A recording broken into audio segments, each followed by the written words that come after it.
Hello, my name is Helen Hickey, and today I'm going to talk a little bit about my reflections on how having BALEAP accreditation, I think, helped with a subsequent British Council inspection at University of the Arts, London. So first of all, just to give you a little bit of my background, I worked at University of the Arts for nearly 11 years, and I was involved in both BALEAP and British Council inspections there. Prior to working at University of the Arts, I had been involved in British Council inspections at junior summer schools, private language schools, and also at London Metropolitan University.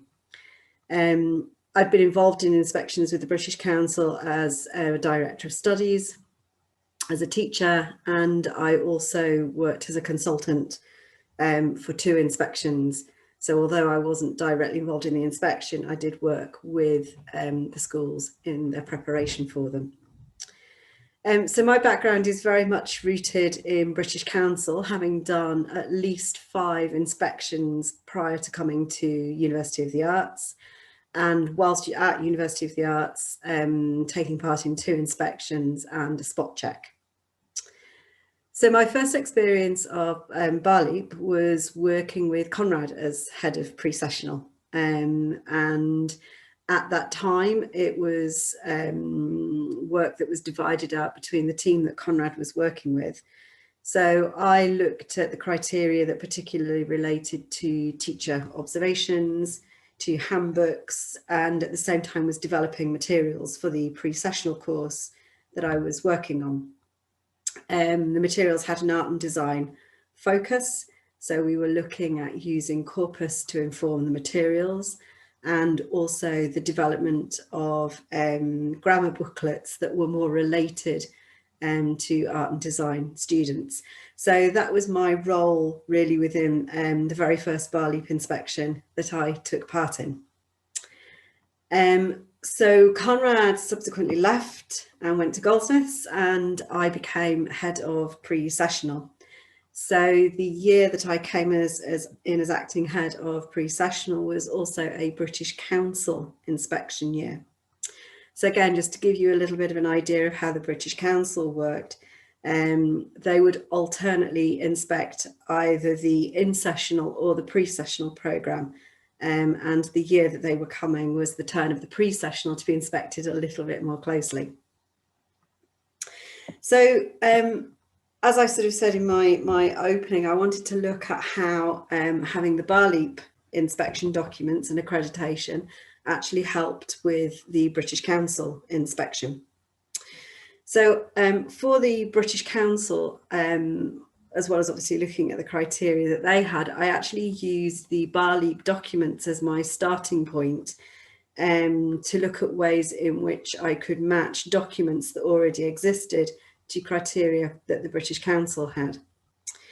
I think I want to mention at this point that the criteria for the British Council can differ somewhat to BALEAP because it takes a look more at things like welfare and safeguarding and accommodation, social programming, perhaps a more detailed way than BALEAP does, whereas BALEAP perhaps looks more at the course that you are offering.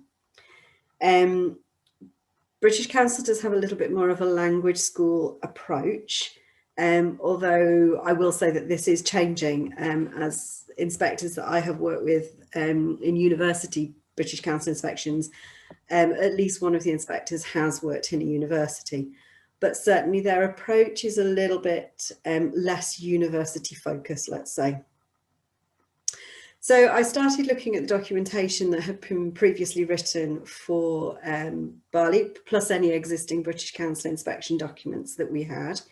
And for some of the criteria, there was no way I could match documents, so it involved writing from scratch. But in other places, I was able to take the documentation and perhaps change the language to mirror what BALEAP, British Council were looking for, compared to BALEAP. And I think what I found was that we had a lot of extra information particularly about the course, that didn't really fit into any of the British Council criteria. And as I said before, I think that's because the British Council are perhaps not looking in quite as much detail as BALEAP does, particularly for things like links with the wider university. It might be sort of a sort of passing in the criteria, whereas I think BALEAP focuses more on it. So I was left with quite a lot of extra information that didn't really seem to fit into any of the criteria for the British Council, at which point I decided just to leave it in as extra evidence where I felt it fitted with other documents that I'd written. This included evidence such as we would match teachers to their classes not only based on their experience in terms of teaching, but also in terms of if they had any art and design background, if they were staff that already worked in University of the Arts, if they were working in one of the colleges, would it be better to match them with a pre-sessional class that was going to that particular college?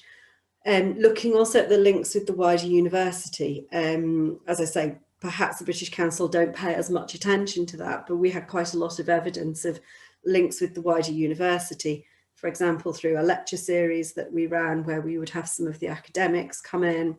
We would also have the Associate Dean of the International Student Experience come and give a talk to the students at the end of the course. So, and we would also do college visits. So I was looking for a way to kind of feed that into British Council information, simply because I just didn't want to discard the information, because there was a lot of it and it was useful. So on the actual day of the British Council inspection, I made a conscious decision not to change the programme in any way, shape or form as to what the plan was to do on that day with the pre-sessional students. So in fact, the British Council inspectors went in and watched student presentations in every single class. And again, British Council perhaps have their sort of favourite things that they like to look for in teaching. I don't think I've ever come across a British Council inspection feedback that doesn't mention the word pronunciation. Whereas I felt that the pre-sessional course had a very specific focus, it had a very specific end. The students needed to do the presentations on that day in order to work our way through the programme logically. So I just left them there. And as I say, in every single class, the British Council inspectors watched the students, which is not a bad thing, because at least it showed it was student focused. So the feedback from the British Council about the course was excellent, and particularly about the course materials that we were using. These had been developed over time by a team of teachers. They were corpus informed. They were very much art and design related. We had created grammar booklets that were separate to the actual core course content that we were using, but that could be brought in by tutors as and when they felt necessary. And these again were based on student errors that that came out through corpus analysis. And the feedback was very, very good from the British Council on this. Also, for example, the teacher matching to the class that I spoke about before, they were very complimentary about that. And I think ways in which the British Council perhaps would not have asked so much for example, course principles. I think because I had this extra information that came from the BALEAP inspection, I was able to add layers of extra information, which really helped in getting that good feedback. And again, they sort of did comment on the sort of links to the wider university and the general organisation of the course. And again, some of that was linked to the fact that we had the lecturers coming in and giving a lecture each week. And as I say, I think it was the fact that I could layer extra information that came really from having done BALEAP that really helped with that focus on the course. And then it sort of enhanced our British Council documentation. I have now left University of the Arts and now work at Goldsmiths, but just as I was leaving, we were starting preparation for a BALEAP inspection. So I'd actually started to reverse the process. I'd started to look at perhaps ways in which British Council criteria covered areas that BALEAP doesn't, whether it could be fed in, whether it was best left out. And again, just rewriting documentation to perhaps mirror the language used by BALEAP. So what do I think the benefits of accreditation are? In general, I think the benefits are it makes you get your house in order. It makes you reflect on the course and ask yourself, does it do what I actually say it does? I think it brings your team together. It allowed us to focus on people's strengths. And I also think it's important in terms of bringing a team together, particularly for summer only staff on a pre-sessional, about articulating exactly what your course does and ensuring that everybody who teaches on the programme is aware of the course principles, is aware of how the course has been put together and why. And I also think it can make you push boundaries a little bit. Our use of corpus in the materials when we first started was something that hadn't been done before on the pre-sessional, something we hadn't seen much of in art and design in general. So I think having an accreditation also makes you push the boundaries a little bit on what your course can do.